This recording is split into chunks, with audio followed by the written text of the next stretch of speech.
सबसे पहले हम लोग ले रहे हैं टेट्रा पैक की क्रीम जो कि होती है 200 ml। इसमें शामिल करेंगे हाफ़ कप अनार, इसमें शामिल करेंगे हम 2 to 3 बनानास, इसमें हम शामिल करेंगे अंगूर, और इसके अंदर हम शामिल करेंगे 1 लार्ज साइज़ का एप्पल। इसके अंदर हम शामिल करेंगे 2 से 3 खजूरें। यहाँ पे जाएंगे अखरोट, साथ ही साथ बादाम, और साथ ही साथ किशमिश जाएगी।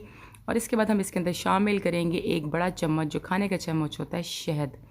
और इसके बाद हम करेंगे जी इसकी मिक्सिंग, और हमारी ज़बरदस्त किस्म की जो हनी सैलड है वो रेडी हो गई है। इसमें कोई चीनी वगैरह मैंने नहीं डाली, बहुत हेल्दी है, बहुत मज़े की है। वीडियो अच्छी लगी हो तो वीडियो को लाइक एंड शेयर कर दीजिएगा।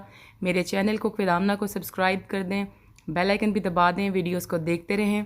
आपके देखने का बहुत शुक्रिया। मिलेंगे अपनी नेक्स्ट वीडियो में, तब तक के लिए टेक केयर, बाय बाय, अल्लाह हाफिज़।